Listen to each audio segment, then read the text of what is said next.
Morning students, welcome to Krishna institute online classes.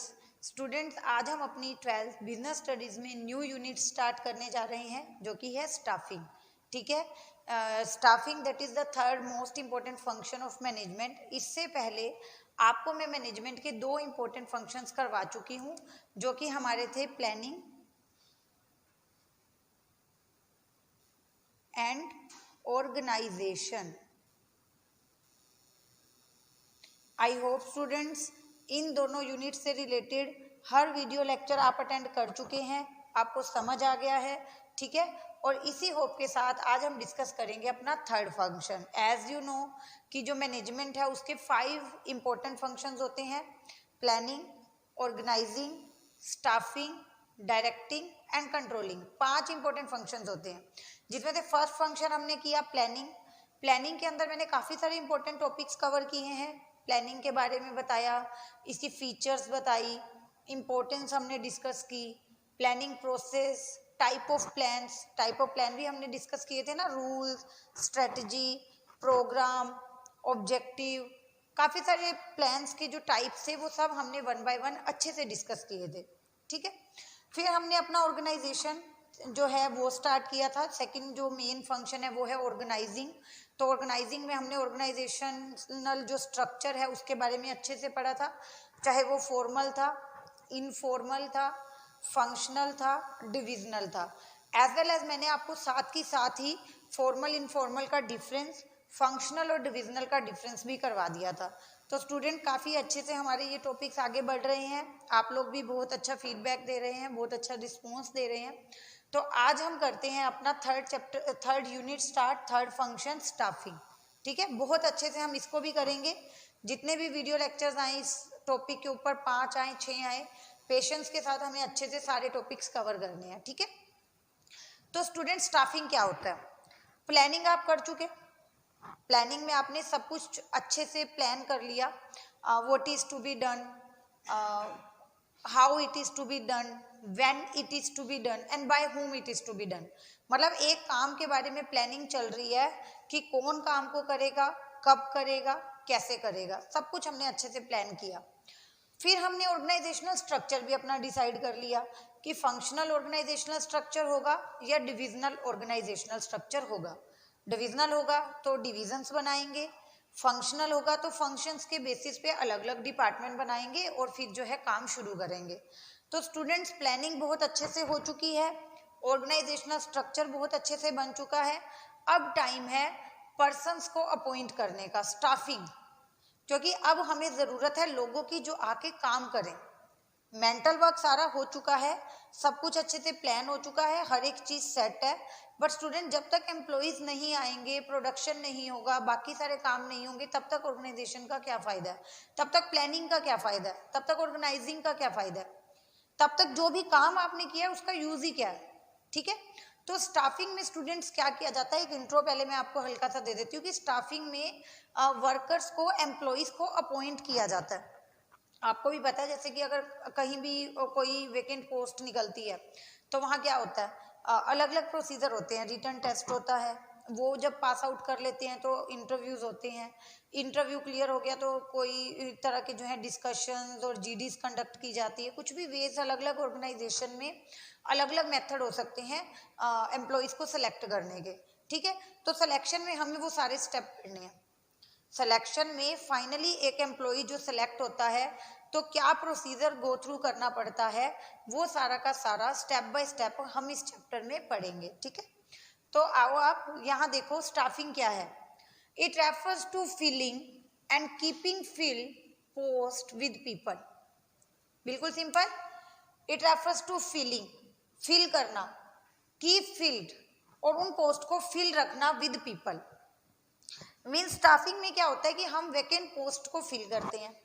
हमने post decide कर ली, manager की post है, एम्प्लॉयज़ की पोस्ट है, सुपरवाइजर की पोस्ट है, फोरमैन की पोस्ट है, ऑल पोस्ट आर डिसाइडेड। ठीक है, तो अब उन पोस्ट के लिए पर्सन्स को रिक्रूट तो करना पड़ेगा, उन पोस्ट पे लोगों को लगाना पड़ेगा काम करने के लिए। तो इसीलिए क्या बोला गया है, filling and keep filled, fill रखना है उस पोस्ट को। हमने आज सभी पोस्ट फिल कर दी, सभी पोस्ट पे लोगों को काम करने के लिए लगा दिया, 2 महीने बाद 3 महीने बाद कोई भी दिक्कत हुई, ये एक टाइम आता है जब एम्प्लॉइज रिटायर हो जाते हैं या अनफॉर्चुनेटली किसी की डेथ हो जाती है, किसी भी रीजन से पोस्ट वैकेंट हुई, तो उस पोस्ट को दोबारा फिल करना है। तभी 2 टर्म यूज की हुई है, it refers to filling, fill करो, एंड कीपिंग फिल, और उसको फिर फिल ही रखो। किसी भी रीजन से कोई पोस्ट वैकेंट होती है, कोई एम्प्लॉय काम छोड़कर चला जाता है, किसी की डेथ हो जाती है, कोई रिटायर हो जाता है, किसी भी तरह की कोई प्रॉब्लम आती है, तो और एम्प्लॉयज को बुलाओ। ऐसे थोड़ा ना कि मेरी ये ड्यूटी है कि एक बार तो मैंने आपको एम्प्लॉयज दे दिए काम करने के लिए, कल को कोई रीजन हो गया, वो पोस्ट खाली हो गई, तो अब वो खाली ही पड़ी रहेगी, नहीं। स्टाफिंग का मतलब होता है कि आपके पास स्टाफ हमेशा अवेलेबल होना चाहिए। अगर पोस्ट वैकेंट हुई है, कोई बंदा काम छोड़ के गया है, तो उसकी जगह और एम्प्लॉइज को बुलाओ, ठीक है। तो यहाँ पर आपको ना एक चीज का ध्यान रखना होता है कि it refers to feeling and keeping feeling post with people, but people आपको ध्यान रखना होता है कि right people should be on right place, right people should be on right place. जब आप इस तरह से स्टाफिंग कर रहे हो, जब आप अपने एम्प्लॉइज को सिलेक्ट कर रहे हो, तो वहां आपको देखना है कि right people, right person should be on right place, right person right place पे होना चाहिए। मतलब आप जब सिलेक्ट करते हो तो काम के अकॉर्डिंग देखो कि पोस्ट की क्या रिक्वायरमेंट है, आपको पर्सन सिलेक्ट करना चाहिए on the basis of requirement of job. क्या क्वालिफिकेशन चाहिए, क्या एक्सपीरियंस चाहिए, क्या स्किल्स चाहिए, एक जॉब के लिए जिन स्किल्स की जरूरत है एम्प्लॉय में वो स्किल्स होनी चाहिए, ठीक है।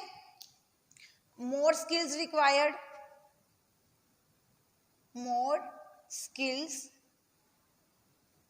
Required for high post and less skills required for low post. तो इस चीज का आप ध्यान रखें कि अगर आप हाई पोस्ट पे एम्प्लॉय को अपॉइंट कर रहे हैं तो उसकी स्किल्स भी ज़्यादा चाहिए, उसकी क्वालिफिकेशन, उसका एक्सपीरियंस ज़्यादा चाहिए हमें। लेकिन अगर आप लो पोस्ट पे एम्प्लॉयज़ को सिलेक्ट कर रहे हैं तो उसकी स्किल्स कम होंगी तो भी चलेगा। तो आपको एम्प्लॉय का एक्सपीरियंस, उसकी क्वालिफिकेशन, स्किल्स सब चेक करके फिर उसको जो है सिलेक्ट करना है। मतलब ये सारी चीज़ें जो जॉब है उसके अकॉर्डिंग होनी चाहिए, तभी तो फायदा है। अगर हम जो है यहाँ पे मान लो पोस्ट हाई है पर पर्सन के पास स्किल ही नहीं है, जिस पर्सन को आप इस हाई पोस्ट के लिए अपॉइंट कर रहे हो उसके पास स्किल्स ही नहीं है, उसके पास उस काम को करने का कोई एक्सपीरियंस ही नहीं है, तो इससे तो आपका पूरा का पूरा ऑर्गेनाइजेशनल स्ट्रक्चर डगमगा सकता है।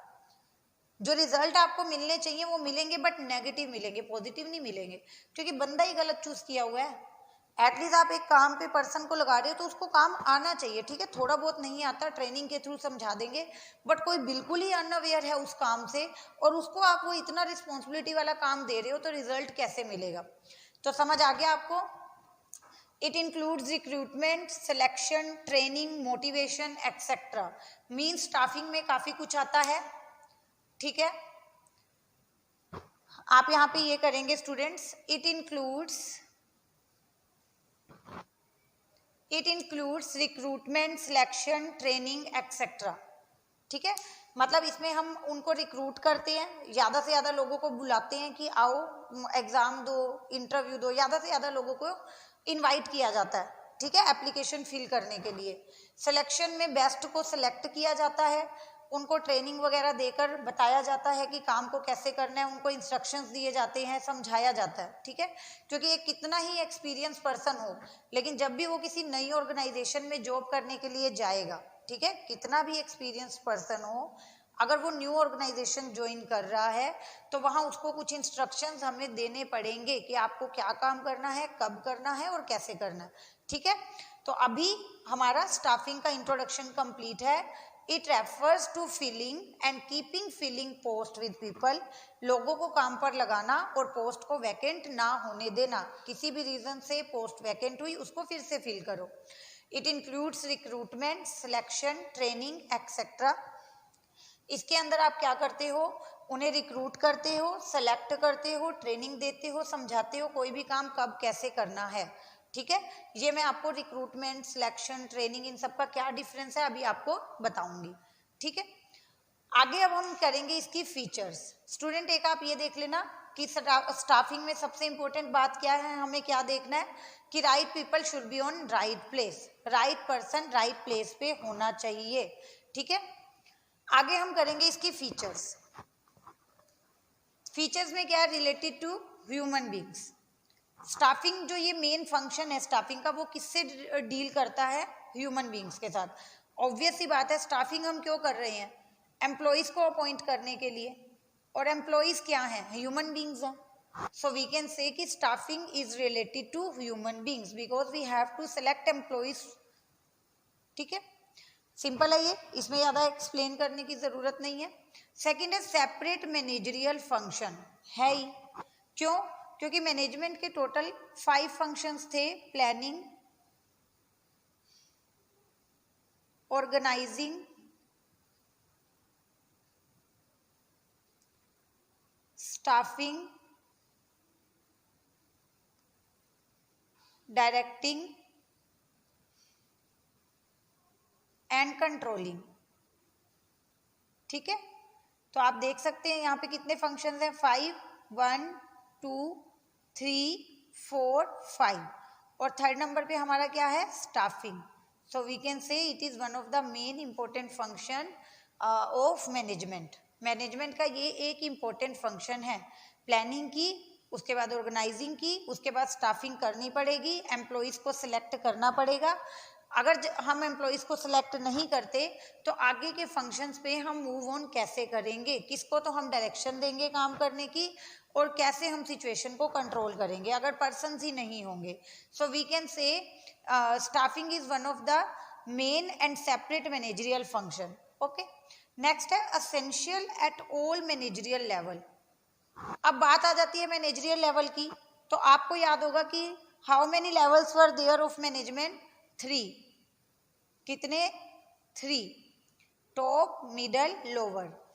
टोटल हमारे पास कितने फंक्शंस थे, कितने लेवल्स थे मैनेजमेंट के, 3, टॉप, मिडल, लोअर। तो ये जो स्टाफिंग का फंक्शन है ना, वो किसी एक लेवल पे परफॉर्म नहीं होता। टॉप लेवल पे भी बंदे चाहिए काम करने के लिए, मिडल पे भी चाहिए, लोअर पे भी चाहिए। तो ये जो है स्टाफिंग असेंशियल है हर एक मैनेजरियल लेवल पे। टॉप पे भी पर्सन अपॉइंट करने पड़ेंगे, मिडल पे भी करने पड़ेंगे, और लोअर पे भी करने पड़ेंगे। हाँ जी, ये ज़रूर है कि अलग अलग लेवल पे करने वाले, जॉब करने वाले जो एम्प्लॉयज़ होती हैं, उनकी जो रिस्पॉन्सिबिलिटीज़ हैं वो अलग रहती हैं, उनकी जो पावर्स हैं वो अलग रहती हैं, उनकी ड्यूटीज़ अलग होती हैं, सबका सेम काम नहीं होता, बट पर्सन्स तो हर लेवल पे चाहिए ना काम करने के लिए। उसके बाद है related to social responsibility. Social responsibility का यहाँ पे क्यों जो है किया गया है मेंशन, क्योंकि जो स्टाफिंग है वो ह्यूमन बींग से रिलेट करती है, और जहाँ ह्यूमन बींग्स की बात आएगी वहाँ पे सोशल रिस्पॉन्सिबिलिटी आएगी ही आएगी। ठीक है स्टूडेंट्स, इधर देखेंगे आप स्क्रीन पे, देखो स्टाफिंग क्या था, ह्यूमन बींग्स के साथ डील कर रहा था। ठीक है, ह्यूमन बींग्स के साथ, एम्प्लॉइज के साथ। और ये कौन है, एक सोसाइटी से जुड़ा हुआ बंदा है, सोशल बीइंग बोलते हैं इसको, सोशल पर्सन बोलते हैं।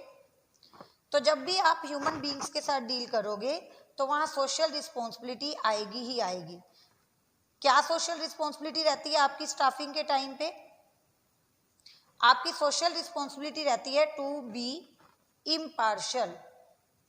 जब आप स्टाफिंग कर रहे हो, जब आप पर्सन्स को अपॉइंट कर रहे हो काम करने के लिए, तो वहाँ पे बहुत ज़रूरी है कि आप इम्पार्शियल रहें। जो एजुकेशन क्वालिफिकेशन हमें चाहिए जॉब के लिए, इस पोस्ट को फिल करने के लिए, वो क्वालिफिकेशन, वो एक्सपीरियंस जिस पर्सन में है आप उसी को अपॉइंट करो। मतलब जो डिजर्विंग कैंडिडेट है आपको उसी को अपॉइंट करना है, ये आपकी सोशल रिस्पॉन्सिबिलिटी बन जाती है उस टाइम पे। अगर आप पार्शियलिटी करते हो, किसी रॉन्ग पर्सन को चूज करते हो, तो इससे देखो उस पर्सन का तो नुकसान है कि उसके हाथ से जॉब गई, पर नुकसान आपका भी है, क्योंकि आज आप एक रॉन्ग पर्सन को एक जॉब पे अपॉइंट कर रहे हो, कल को वो गलत काम करेगा, नुकसान आपको ही करके देगा। ठीक है, तो यहाँ पे जो ह्यूमन बींग्स है वो एक सोशल ह्यूमन बींग माना जाता है, सोशल वर्ड यूज करते हैं हम ह्यूमन बींग्स के साथ, तो वहां एक सोशल रिस्पॉन्सिबिलिटी अराइज हो जाती है, कौन सी, टू बी इम्पार्शियल। ओके, अब हम बात करते हैं लास्ट कि स्टाफिंग करते टाइम इंटरनल और एक्सटर्नल एनवायरनमेंट्स का बहुत इफेक्ट पड़ता है। इंटरनल एनवायरनमेंट और एक्सटर्नल एनवायरनमेंट को, मतलब कि बिजनेस की internal environment means internal policies को कंसीडर करना पड़ता है, और external environment means external policies को भी कंसीडर करना पड़ता है। कैसे? ठीक है, इंटरनल पॉलिसीज में मैं क्या लूंगी, इंटरनल पॉलिसी में आप ये लो, जैसे कोई ट्रांसफर पॉलिसी है कंपनी की, वो फॉलो करनी पड़ेगी, कोई प्रमोशन या डिमोशन पॉलिसी है वो फॉलो करनी पड़ेगी। ठीक है, प्रमोशन पॉलिसी या कोई डिमोशन पॉलिसी है या कोई ट्रांसफर पॉलिसी है, वो सब हमें कंसीडर करनी पड़ेंगी। ठीक है, स्टाफिंग के टाइम। कैसे? आप मान लो कि किसी कंपनी की प्रमोशन पॉलिसी है, ठीक है, कि अगर किसी एम्प्लॉय को 5 साल हो जाते हैं काम करते करते तो उसको हायर रैंक पे प्रमोट कर दिया जाएगा। लो लेवल पे कोई पर्सन काम कर रहा है, अगर इस बंदे को यहाँ काम करते हुए 5 इयर्स हो जाते हैं तो इसको प्रमोट कर दिया जाएगा टॉप लेवल पे, हायर रैंक पे जो है हायर लेवल पे प्रमोट कर दिया जाएगा। ठीक है, और ये जो रैंक वैकेंट हो जाएगा, ये जो पोस्ट खाली हो जाएगी, इसको इसके लिए हम बाहर से जो है रिक्रूटमेंट करेंगे, बाहर से एम्प्लॉइज को बुलाएंगे। तो आपको ये पॉलिसी फॉलो करनी पड़ेगी स्टाफिंग करते टाइम। अगर यहाँ किसी पर्सन को काम करते हुए 5 साल हो गए हैं तो आपको उसको हायर रैंक पे प्रमोट करना पड़ेगा, ये आप निगलेक्ट नहीं कर सकते। तो यही चीज मैं आपको समझा रही थी कि स्टाफिंग करते टाइम इंटरनल और एक्सटर्नल एनवायरनमेंट को फॉलो करना पड़ता है, उसका भी इफेक्ट पड़ता है। इंटरनल एनवायरनमेंट का मतलब इंटरनल पॉलिसीज का इफेक्ट पड़ता है, और एक्सटर्नल एनवायरनमेंट का मतलब एक्सटर्नल पॉलिसीज का इफेक्ट पड़ता है। ठीक है, इंटरनल आपको समझ आ गया, transfer policy, promotion policy, demotion policy, कोई भी जो कंपनी की होगी आपको फॉलो करनी पड़ेगी। एक्सटर्नल पॉलिसी में आप गवर्नमेंट का कुछ ले लो। ठीक है, लाइक अगर किसी भी गवर्नमेंट जॉब में हमारा सिलेक्शन होने जा रहा है, या कोई गवर्नमेंट जॉब के लिए कोई पोस्ट निकली है, तो वहाँ पे उनकी कोई पॉलिसी है लाइक कि जो एम्प्लॉयमेंट एक्सचेंज रिकमेंड करेंगे जिन नेम्स को, उनको ही हम रिक्रूट करेंगे और किसी को नहीं करेंगे, तो फिर वो चीज़ फॉलो होगी, वहाँ पे हम कुछ नहीं कर सकते। और भी किसी तरह की टर्म्स और कंडीशन अगर लगाई गई हैं कि इनकम इतनी होनी चाहिए, या क्वालिफिकेशन इतनी होनी चाहिए, या एक्सपीरियंस इतना होना चाहिए इस जॉब के लिए, तो वो सब फॉलो करना पड़ेगा। ठीक है, वहाँ पे हमारी मर्जी नहीं चलती। तो आज का टॉपिक क्या था स्टूडेंट अपना, स्टाफिंग। स्टाफिंग जो है हमारा third most important function of management है, जिसमें हमने सीखा कि स्टाफिंग में क्या किया जाता है, पर्सन्स को वैकेंट पोस्ट पर फिल किया जाता है, मतलब वैकेंट पोस्ट को फिल किया जाता है through persons, through appointing people. और वहां हमें ध्यान रखना होता है कि right person should be appointed on right place. एक बंदे को जो राइट पर्सन है उसको राइट प्लेस मिलना चाहिए, उसकी स्किल्स के अकॉर्डिंग, उसके एक्सपीरियंस के अकॉर्डिंग, उसकी क्वालिफिकेशन के अकॉर्डिंग, तभी जाके हमें रिजल्ट मिलते हैं। ठीक है, फीचर्स में हमने डिस्कस किया, it is related to human beings, क्योंकि एम्प्लॉइज हैं, दे आर ह्यूमन बींग्स। उसके बाद that is a separate managerial function, ये सेपरेट मैनेजरियल फंक्शन है। 5 फंक्शंस मैंने यहाँ मेंशन किए हैं, उसमें आप क्लियरली देख लो, एक फंक्शन लिखा हुआ है स्टाफिंग का। ये हर एक मैनेजरियल लेवल पे जरूरी है, चाहे वो टॉप हो, चाहे वो मिडल हो, चाहे वो लोअर हो। उसके बाद related to social responsibility, social responsibility से भी आपको यहाँ पे डील करना पड़ता है, और इंटरनल एक्सटर्नल एनवायरनमेंट का फर्क पड़ता है, वो अफेक्ट करेगा। उसके अलावा स्टूडेंट लास्ट में आपको यही कहना चाहूंगी कि एक ऑर्गेनाइजेशन में, एक कंपनी में 2 तरह के रिसोर्सेज यूज होते हैं, एक होता है आपका एक्टिव और एक होता है आपका पैसिव। एक्टिव होंगे एम्प्लॉइज, ह्यूमन बींग्स, और पैसिव होगा मटेरियल, मनी, मशीनरी एक्सेट्रा। तो स्टूडेंट आपको भी पता है कि ये सब खुद से कुछ भी नहीं है, जो पैसिव एलिमेंट है वो खुद से कुछ भी नहीं है ना। मटेरियल हमारे पास जितना भी हो, जब तक ह्यूमन बीइंग्स नहीं होंगे उसको यूज करने के लिए, जब तक एम्प्लॉयज नहीं होंगे यूज करने के लिए, इसका यूज ही क्या है। मशीनें बहुत हैं, लैंड बहुत है, प्लांट बहुत है हमारे पास, ठीक है, बिल्डिंग्स बहुत सारी हमने खड़ी कर रखी है, बट स्टिल अगर एम्प्लॉय नहीं है तो there is no use of this passive elements, ठीक है। तो बहुत सोच समझ के, क्योंकि ये सारा सामान, ये सारे रिसोर्सेज इनके हाथ में है, इनका यूज इनके हाथ में है, तो बहुत सोच समझ के आपको स्टाफिंग करनी चाहिए, बहुत सोच समझ के आपको पर्सन्स को अपॉइंट करना चाहिए, ठीक है। तो अभी नेक्स्ट वीडियो तक के लिए इसका रिवाइज, आप एक रिवीजन लें और इसके नोटबुक में अपने फेयर नोट्स बनाएं। कुछ भी आपको प्रॉब्लम हो तो कमेंट सेक्शन में मुझसे पूछें, ठीक है। Thank you so much.